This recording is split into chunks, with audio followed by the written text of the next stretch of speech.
Welcome to our channel. ఈ మధ్య కాలంలో అండి నరాల బాధిత ప్రాబ్లమ్ అంటే నెర్వ్ వీక్‌నెస్. ఈ ప్రాబ్లమ్ చాలామంది ఫేస్ చేస్తా ఉన్నారు. బట్ కండరాల నొప్పి కూడా చాలా మందికుంటది. సో, ఈ కండరాల నొప్పికి, నరాల బాధిత ప్రాబ్లమ్‌కి ఏమన్నా అంటే రిలేషన్ ఉందా? లేకపోతే నరాల బాధిత ప్రాబ్లమ్ వచ్చినప్పుడు ఓన్లీ అరికాళ్ళ మంటలు, అరిచేతి మంటలు ఇట్లా ఉండడమే దీని యొక్క సింప్టమ్సా? ఈ విషయాలను తెలియజేయడానికి మనతో పాటు ఉన్నారు ఎండీ ఆయుర్వేద డాక్టర్ సిస్టర్ చల్లా గారు. సో, మేడం ద్వారానే ఈ విషయాలను తెలుసుకుందాం. నమస్తే మ్యామ్. నమస్తే అండి. మేడం, నరాల బలహీనత అంటే అరికాళ్ళ మంటలు, అరచేతుల మంటలు. ఈ ఒకటేనా దీనికి లక్షణాలు? ఆహ్, దీంతో పాటు ఇంకేమన్నా ఉంటాయా? మామూలుగా నరాల బలహీనత అంటే అందరూ కామన్‌గా చెప్పేవేంటంటే తిమ్మిర్లు రావడము, అండ్ వీక్‌గా అనిపించడము, అండ్ నడుస్తూ ఉంటే చాలా మందికేంటంటే కొంతమందికి కింద దూది మీద నడిచినట్టుగా అసలేదో సాఫ్ట్ సబ్‌స్టాన్సెస్ మీద నడిచినట్టు అనిపించడము, ఇవి ఉంటాయి. అండ్ కొంతమందిలో అయితే తొందరగా అలసిపోతూ ఉంటారు. వాళ్ళేంటనంటే ఎక్కువ పని చేయలేరనమాట. కొంచెం పని చేయగానే వాళ్ళకి మొత్తం కాళ్ళు, చేతులు లాగిన ఫీలింగ్ అనేది ఉంటూ ఉంటది. Okay so, madam. దాంట్లో గూడా మనం నరాల బలహీనత అని చెప్తూ ఉంటాం. మేడం, కండరాల నొప్పులు వచ్చిన వాళ్ళు కూడా మాకు నరాల బలహీనత ప్రాబ్లమ్ ఉందేమో అని చెప్పి ఫీల్ అవుతుంటారు. దీనికి దానికేమన్నా తేడా. రిలేషన్ ఉందంటారా? నార్మల్‌గా మనకి మజిల్ పెయిన్ వేరు, నరాలకి సంబంధించిన పెయిన్ వేరు. నార్మల్‌గా మనకి తిమ్మిరి రావడము, తల కింద ఇట్లా చేయి పెట్టుకుంటే మొత్తం తిమ్మిరిలాగా అనిపించడము, ఇది నరాలకి సంబంధించినటువంటి ప్రాబ్లమ్‌లో ఎక్కువగా చూస్తూ ఉంటాం. సివియర్ పెయిన్ రావడము అండ్ అట్లా పట్టుకుంటే అసలు మనం టచ్ చేయలేనంత పెయిన్ వస్తుంటది కదా! అది ఎక్కువగా కండరాలకి సంబంధించినటువంటి పెయిన్‌గా మనం డిఫరెన్షియేట్ చేసుకోవచ్చు. మజిల్ ఏక్ అంటాం కదా! సో, ఆ మజిల్ అనేది అసలు మనల్ని ముట్టుకోనియనంత ఎక్కువ పెయిన్ ఉండడం, దాన్ని మనకి ఎక్కువ శాతం మజిల్ పెయిన్స్‌లో మనం చూస్తూ ఉంటాం. ఓకే. అక్కడ మళ్ళీ ఆ మజిల్ ఇన్‌ఫ్లేమ్ అయితుంటది కొన్ని సార్లు. ఓకే. మీరు పేషెంట్స్ చెప్తూ ఉంటారనమాట. మేడం నాకు ఇక్కడ ఇది వాసింది. సో, ఇక్కడ బాగా వేడిగా అనిపిస్తుంది. అండ్ మన మూవ్‌మెంట్ చేస్తే చాలా సివియర్ పెయిన్ వస్తుంది. అలా వాపు అలాంటివన్నీ ఉన్నప్పుడు మనం ఎక్కువ శాతం మజిల్ పెయినే ఉంటదనమాట. ఇలాంటి వాళ్ళు అంటే ఈ నెర్వ్ వీక్‌నెస్ ప్రాబ్లమ్ ఉన్నవాళ్ళు ఎలాంటి ఇంట్లో ఎలాంటి హోమ్ రెమెడీస్ ఉన్నాయి? అట్ ద సేమ్ టైమ్ ఆయుర్వేదిక్‌లో మీరైతే ఎలాంటి ట్రీట్మెంట్లు ఇస్తారు?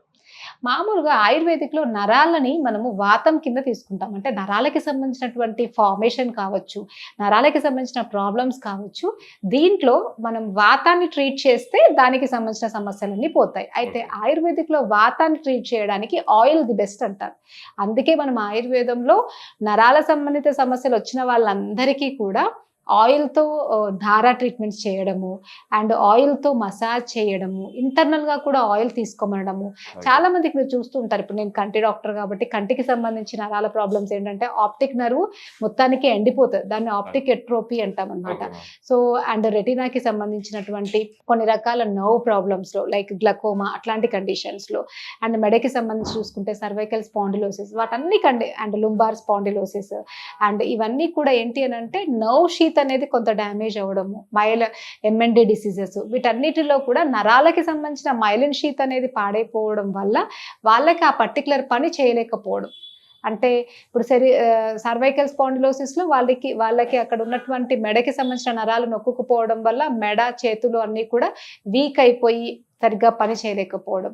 నడుముకు సంబంధించినటువంటి నరాల ప్రాబ్లమ్‌లో నడుము అండ్ కాళ్ళు అనేవి వీక్ అయిపోవడం. ఓకే. ఎంఎన్‌డి లాంటి డిసీజెస్, మోటార్ న్యూరాన్ డిసీజెస్‌లో ఏంటి అనంటే మొత్తానికే వాళ్ళు స్లోగా ఆ డిసీజ్‌లో మొత్తానికే బెడ్‌కే పరిమితం అయిపోయి అసలు ఏం చేసుకోలేకపోవడం. ఇలా రకరకాల నర్వ్ ప్రాబ్లమ్స్ అన్నిటిలో కూడా మనము నార్మల్‌గా వాతాన్ని తగ్గించేటువంటి ఫుడ్, ట్రీట్మెంట్ సజెస్ట్ చేస్తాం. ఓకే. సో, అలాంటి ది బెస్ట్ వాతాన్ని తగ్గించేటువంటి ఫుడ్‌లో ఫస్ట్ వచ్చేది నెయ్యి. Okay ma'am. సో, నెయ్యి, నూనె అంటే వాతంని తగ్గించడంలో నూనె బెస్ట్. కానీ ఇంటర్నల్‌గా మనం ఏంటి అనంటే నూనె, నెయ్యి 2 కూడా ఎక్కువగా తీసుకోమని చెప్తాం. ఓకే. ఆ నూనెలో కూడా నువ్వుల నూనె అనేది చాలా మంచిది. ఓకే. అందుకని వాళ్ళకి రెగ్యులర్‌గా నువ్వుల నూనెతో లైట్‌గా మసాజ్ చేసుకోవడం, నువ్వుల నూనె ఎక్కువగా ఇంటర్నల్‌గా తీసుకుంటూ ఉంటే వాతానికి సంబంధించినటువంటి ప్రాబ్లమ్స్ అనేవి చాలా వరకి రాకుండా ఉంటాయి. అండ్ ఇంకా ఏంటి అనంటే ఆహ్, ఆయుర్వేదంలో నార్మల్‌గా కొన్ని రకాల స్పైసెస్ ఉంటాయి. సో, ఆ స్పైసెస్‌తో చేసినటువంటి మెడిసిన్స్ తీసుకుంటే కూడా చాలా వరకి వాతం తగ్గుతది. అందుకే బాలెంతలు అంటాం కదా! నార్మల్‌గా yes ma'am. Pregnant ladies delivery అయిన తర్వాత వాళ్ళని బాలెంతలు అంటారు. వాళ్ళకి ఇలాంటి వాత రోగాలు రాకుండా ఉండడానికి అప్పట్లో మన వాళ్ళు వెచ్చాల మందు అని ఈ స్పైసెస్‌తోనే చేసేవాళ్ళు. ఓకే. లైక్ బిర్యానీ ఆకు కావచ్చు, శొంఠి, పిప్పళ్ళు, మిరియాలు, అండ్ నార్మల్‌గా మనం వేసేటువంటి మరాఠీ మొగ్గ, జాజికాయ, జాపత్రి, ఓకే. లవంగాలు ఇయన్నీ అన్ని స్పైసెస్ నరాలని ది బెస్ట్గా స్టిమ్యులేట్ చేస్తాయి. మీరు యూట్యూబ్లో చూస్తుంటారు, నరాలకి ఈ టానిక్ బాగా పనిచేస్తుంది ఇవి. సో ధనియాలు అండ్ ఇలాచి వేసి మరిగించుకొని తాగండి, నరువుని చాలా బాగా స్టిమ్యులేట్ చేస్తుందని. కొంతమంది అయితే బిర్యానీ ఆకును మరిగించుకొని తాగండి అని, ఇలా రకరకాలు చెప్తూ ఉంటారు. ఎవరికి ఏది అవైలబుల్గా ఉంటే దాన్ని తీసుకోవచ్చు.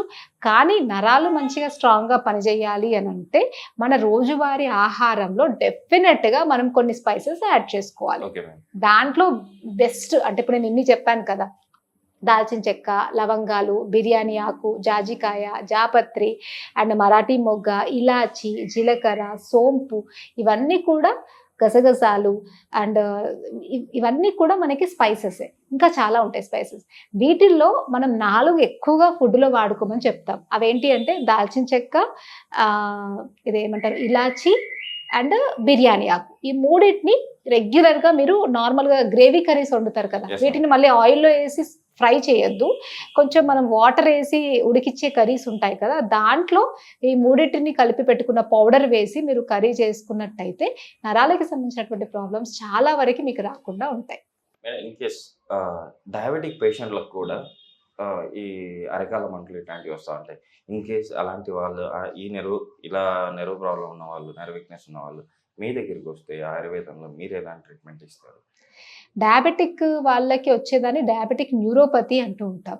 సో వాళ్ళకి ఏంటి అని అంటే రక్తంలో పెరిగిన షుగర్స్ వల్ల ఆ రక్తం యొక్క క్వాంటిటీలో తేడా, అంటే దాని స్పెసిఫిక్ గ్రావిటీ అండ్ దాని యొక్క క్వాలిటీలో తేడా వల్ల అందాల్సినంత నరిష్మెంట్ అనేది నర్వ్ సెల్స్కి అందదన్నమాట. ఓకే. దానివల్ల స్లోగా నర్వ్స్ అనేవి పాడైపోతూ ఉంటాయి.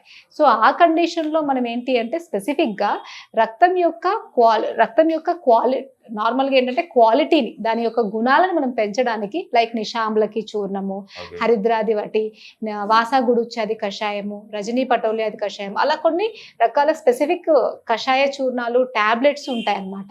అవి ఇవ్వడం వల్ల రక్తంలో షుగర్ స్థాయిలు తగ్గడమే కాకుండా నరాలకి రక్త సరఫరా కూడా చాలా బాగా అవి అందేటట్టు చేస్తాయి. ఓకే. దానివల్ల స్లోగా వాళ్ళకి నరాలు అనేవి స్ట్రాంగ్గా అవడమే కాకుండా ఆ న్యూరోపతి ప్రాబ్లం కూడా చాలా బాగా తగ్గుతుంది. మేడం, ఇప్పుడు స్పైసెస్ మీరు ఇందాక చెప్పారు, స్పైసెస్ రెమెడీ లాగా చెప్పారు. ఇంట్లో మీరు ఆ స్పైసెస్ ఎక్కువగా ఇంట్లో దొరికే ఆ 3 స్పైసెస్ని రెగ్యులర్ కర్రీలో వేసుకుంటే మంచిగా, అంటే నెర్వ్ వీక్నెస్ రాకుండా ఉంటుంది అని చెప్పేసి.